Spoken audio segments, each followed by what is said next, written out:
Tie Granny here. Today I'm going to do some tie-dyeing. Thought I would share with you how I do this tie-dyeing in the kitchen. This is going to be my workspace today. I cleaned it all with a Lysol wipe. Make sure there's no dust on it, no dog hair from Lucy, because that can be white and issues. Oh, and I also got a new tripod, so I'm hands-free today. Yay. I've already washed my shirts. I got them right over here. Put my glasses on so I can see. They're all large and extra large. Pretty sure 2X. There's a 2X. Anyway, I'm doing all of the big shirts today, and I've decided that the crunch technique just isn't really getting it with me. So I'm going to do the swirl on all of these, and I'm going to try to make them some nice summer colors so that somebody would be will want to wear them. So we'll see what we end up with.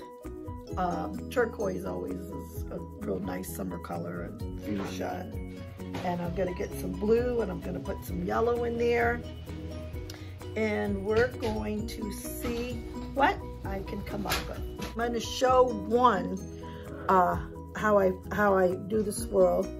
Any beginner tie-dyers out there. So here's a 2X, but that's okay because I need the practice.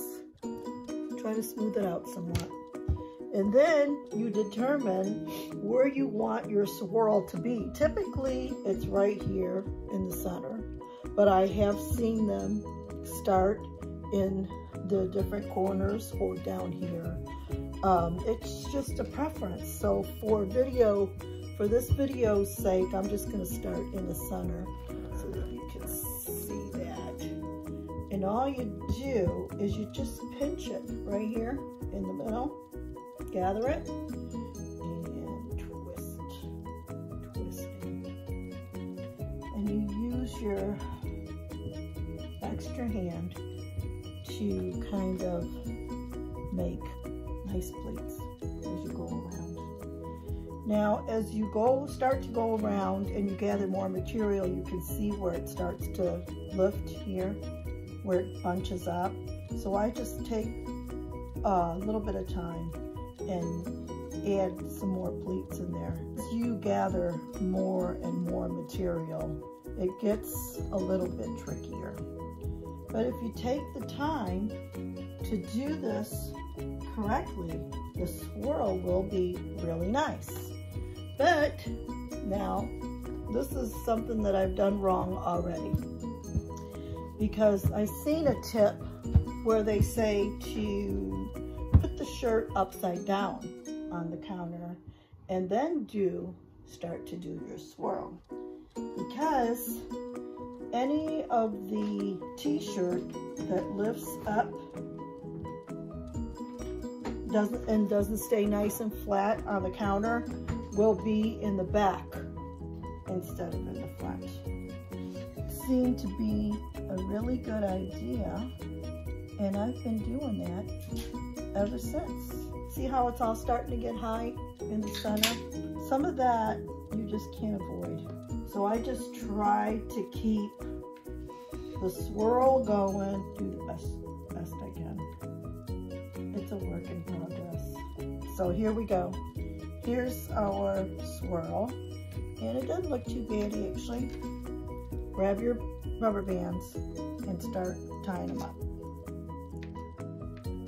So you just want to make sure that it's all tucked in there. So I had one more.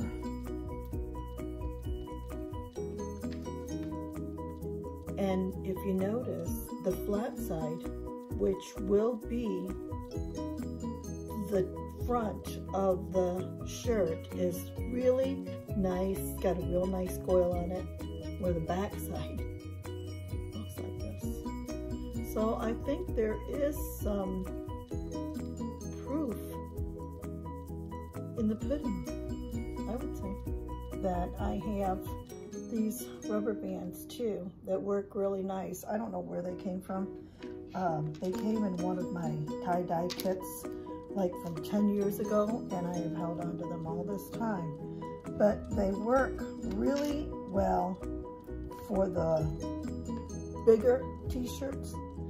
Some of those other ones, they will just snap if I go to stretch them too far. This is a large, or this is an extra large t-shirt here. If I see material just kind of sticking out, I'll try to wind it up. If you take a little time, the end result will be nice. So here's another example of the rise of the fabric on the outside, and then this is what the front is going to look like. I bought some packets of some refills when I was at Hobby Lobby last time. All this stuff from Tulip was 40% off of this brand, so I killed it at Hobby Lobby last weekend. So it's really convenient. You just mix it with water. Packets look like this, and you just mix it, each packet with 4 ounces of water. And then I'm just going to fill a couple bottles because I don't want to have to stop right in the middle of the process. And I also have one of the turquoise. I'm not real good with color, so I'm learning.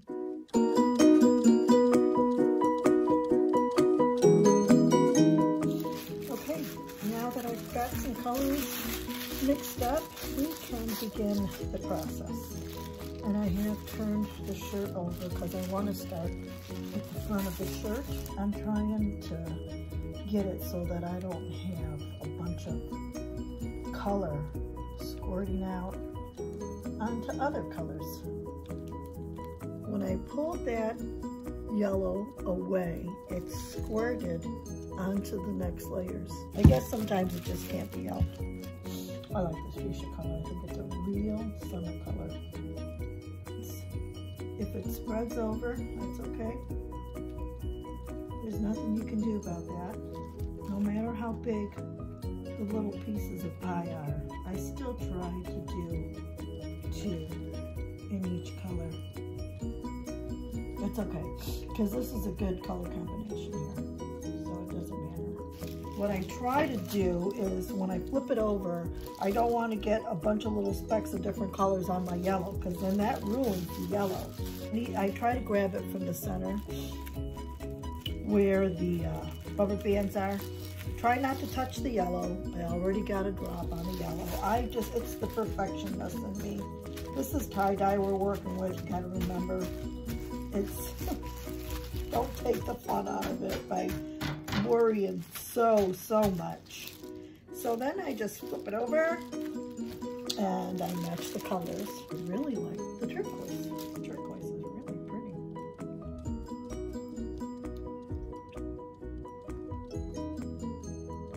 Try not to squirt.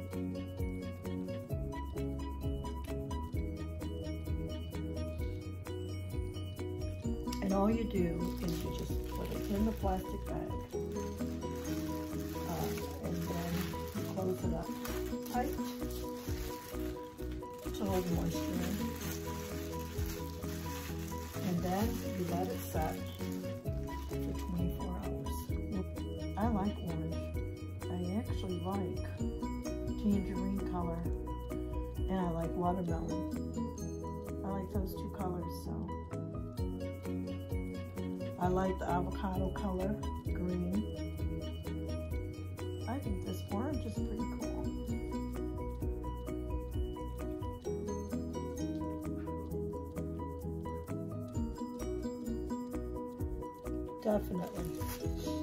Definitely summer colors right here.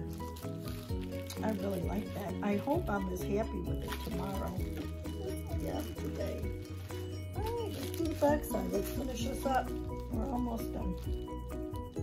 Thanks for sticking with me today while I do this tie-dye, while I show you and learn at the same time. So we'll be back tomorrow for the reveal. Okay, so it's the next day, and the shirts have been sitting for 24 hours. And you start out by rinsing in warm water. You see all that dye is coming out. As the water starts to get clearer, you go to cooler water. You can be standing here for about a half hour doing this with 4 shirts, but I just wanted to show the process.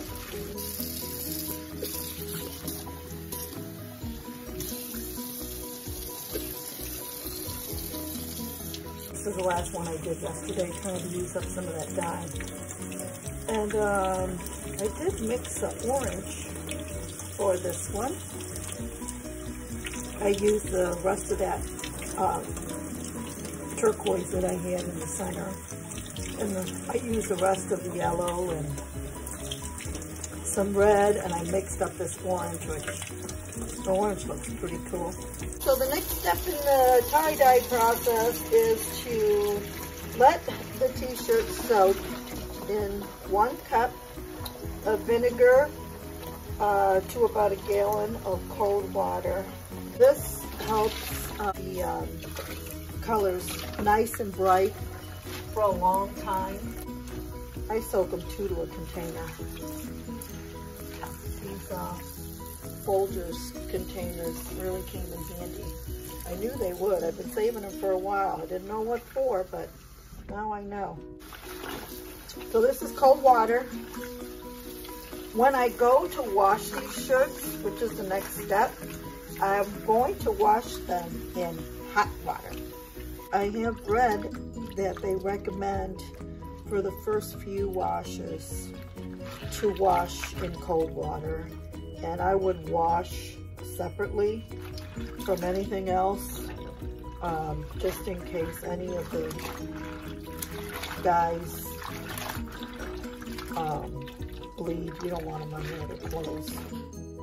Okay, so it's reveal time. There's a reason that they teach you science, in case you ever want to tie-dye.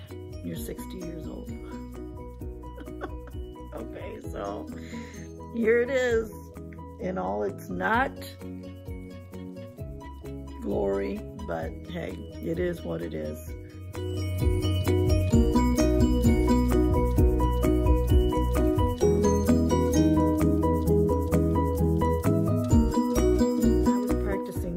Tie-dye, I missed a whole step.